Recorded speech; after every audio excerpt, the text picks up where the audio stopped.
माई paper के मुअज़्ज़ज़ नाज़रीन अस्सलाम वालेकुम। नाज़रीन, एक बार फिर रियासत के दो बड़े मुखालफीन फजलुर रहमान और महमूद खान अचकज़ई ने पाक फौज के खिलाफ जहर उगला है। इसके अलावा बिलावल ज़रदारी ने भी पाक फौज के खिलाफ हर्जा सराई की है। अब की बार ये इल्जामात बहुत शदीद हैं। सबसे पहले महमूद खान अचकज़ई के बयान को देखते हैं। बिलावल ने भी इससे इत्तफाक किया है और ट्रूथ एंड रिकंसिलेक्शन कमीशन का मुतालबा किया है और लोगों के नुकसानात का अजाला करने का कहा है। पहली बात तो ये है कि पाक फौज ने ऑपरेशन के दौरान सिविलियन आबादी को महफूज मकाम पर मुंतकिल कर दिया था। यूं ऑपरेशन में किसी एक सिविलियन की हलाकत नहीं हुई। मिसिंग पर्सन्स की लिस्ट आज तक ये लोग न मुतलका इदारों को पेश कर सके न आवाम के सामने। जो घर दुकानें टूटी हैं उनका नुकसान बड़ी हद तक फौज ने खुद अपने बजट से पूरा किया है, जिसकी गवाह वहाँ की सिविल आबादी है। दूसरी बिलावल की बात करें तो कबायली इजला के बजट में कटौती की वजह सिंध हुकूमत ही है, क्योंकि कबायली इजला की रिकंस्ट्रक्शन के लिए सिंध हुकूमत ने जो NFC का 3% हिस्सा देना था वो 2 साल से नहीं दिया। अपोजिशन की पूरी दुकान ही गलत बयानी पर चल रही है, लेकिन पता नहीं अपोजिशन को खुद या अपोजिशन के सपोर्टर उनको ये बात क्यों समझ नहीं आती कि इस दौर में झूठ, गलत बयानी, बहतान, इल्जाम 1 मिनट में पकड़ा जाता है। सवाल ये है कि ये लोग किस मकसद के लिए ट्रूथ एंड रिकंसिलेक्शन कमीशन का मुतालबा कर रहे हैं। जवाब सादा सा है कि पाक फौज को ईरानी फौज की तरह दहशतगर्द फौज करार दिलवाने और पाकिस्तान को दहशतगर्द रियासत साबित करने के लिए, ताकि पाकिस्तान पर ईरान की तरह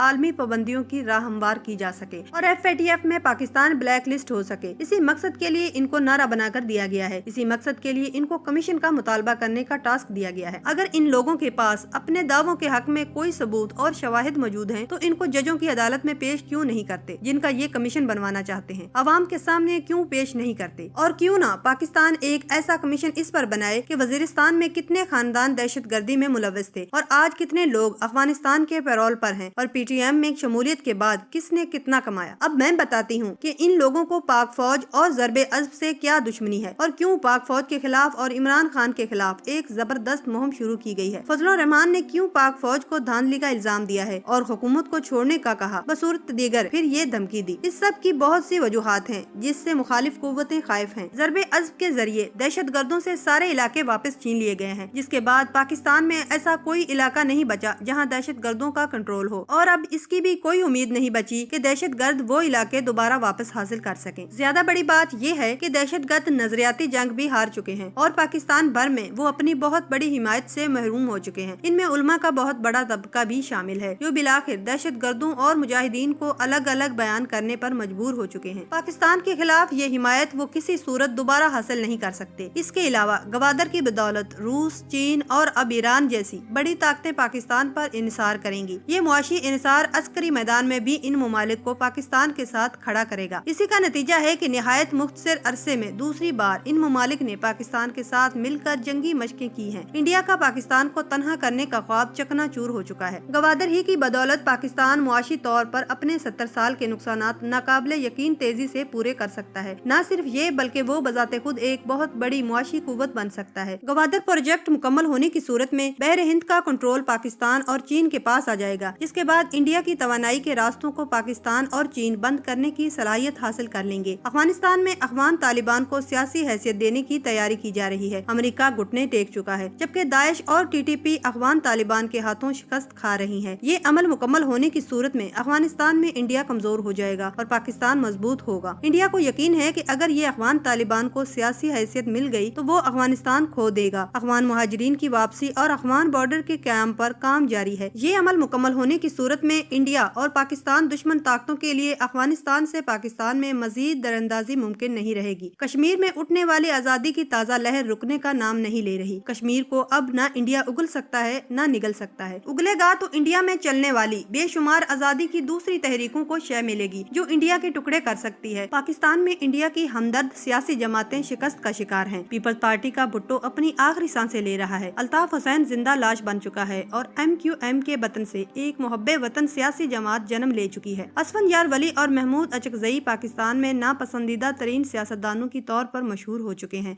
और सबसे बढ़कर मुस्लिम लीग नून को पनामा के बाद इमरान खान ने जो नुकसान पहुंचाया है वो हर रोज इनको दलदल की तरह निगलता जा रहा है। नवाज शरीफ ताहयात नाअहल हो चुका है और शहबाज शरीफ जेल में है। लोग धड़ाधड़ पार्टी छोड़ रहे हैं। अब ये आलमी इस्टेब्लिशमेंट की मदद हासिल करना चाहते हैं और पाक फौज को प्रेशराइज करके हुकूमत में अपना हिस्सा चाहते हैं। उधर इमरान खान की क़यादत में इंडिया को जो नुकसान हुआ है और हो रहा है, इंडिया आने वाले वक्त की इस भयानक तस्वीर से खौफजदा है। वो अपनी एक आखिरी कोशिश कर रहा है कि पाकिस्तान और अफगानिस्तान में जगह जगह छुपी अपनी बची कुची कुव्वत को पाकिस्तान के खिलाफ एक आखिरी बार भरपूर अंदाज में इस्तेमाल कर ले। शायद उनके सियासी हमदर्द बच सके, शायद गवादर या सी पैक को रोका जा सके, शायद पाक फौज और आवाम में किसी तरह दोबारा दूरी पैदा की जा सके। इंशाल्लाह पाकिस्तान दुश्मन नाकाम रहेंगे। बिलाखिर इंडिया की रुसवाई मुकद्दर है, लेकिन इसके लिए कौम को अपने रियासती इदारों के साथ मिलना होगा। हमें पाक फौज के खिलाफ किसी भी मुहिम में शामिल नहीं होना चाहिए। फौज के खिलाफ लिखा गया या बोला गया एक एक जुमला दुश्मन की हौसला अफजाई करता है। दुश्मन आपको अपने मुहाफिजों से बदजन करना चाहता है। ये जहनों में लड़ी जाने वाली नफसियाती जंग है, जिसका खमियाजा मुसलमान इराक, शाम, लीबिया, मिस्र, यमन को तबाह करवा चुके हैं। लिहाजा अपनी फौज को सपोर्ट करें। हर मुहाज पर फौज हमें कभी भी दुश्मन के रहमो करम पर नहीं छोड़ सकती। आए रोज हमारे खूबसूरत नौजवान अपने खून का नजराना पेश करते हैं, क्योंकि आखिर जान तो जाने वाली है, मगर ये पाक सरजमीन हमेशा कायम रहेगी। हमारे फौजी जवानों का नारा एक ही है, अगर जिंदगी का इख्तिताम मौत है तो शहादत बेहतरीन फर्ज है। जैसे वो हमारे लिए डटे हैं, दुश्मन को घुसने की इजाजत नहीं देते, वैसे ही एक कौम बनकर उनकी सपोर्ट में डटे रहना चाहिए और हम डटे रहेंगे। यहाँ पर एक शोशा और छोड़ा जाता है कि हम पाक फौज के खिलाफ नहीं बल्कि उनके जर्नैलों के खिलाफ लिखते या बोलते हैं। किसी तरह फौज में सिपाहियों को ये यकीन दिला दो कि जिस जर्नैल के हुक्म पर तुम जाने दे रहे हो वही रियासत के साथ मुखलिस नहीं है, फिर देखो कि वो फौज कैसे लड़ती है। इसके अलावा एक तजर्बा और करें, आप पाक फौज को बुरा कह कर देखें। अक्सर लोग आपकी मुखालफत करेंगे, लेकिन आप जर्नैल को गाली दें तो कम लोग मुखालफत करेंगे और मकसद भी हासिल हो जाएगा। सिपा सलार को मारकर जंगें जीतना हजारों साल से आजमूदा है और आज भी मुअस्सर है, तो फिर आज की प्रोपेगेंडा वॉर में भला इसको कैसे नजरअंदाज किया जा सकता है। इसीलिए पाकिस्तान और अफवाज पाकिस्तान के खिलाफ जारी बहुत बड़ी सोशल मीडिया मुहिम में बतौर खास पाक फौज के जर्नैलों और सिपा सलारों को निशाना बनाया जाता है, ताकि आम सिपाही में बेयकीनी पैदा की जा सके। इस मुहिम में PTM, TLP, TTP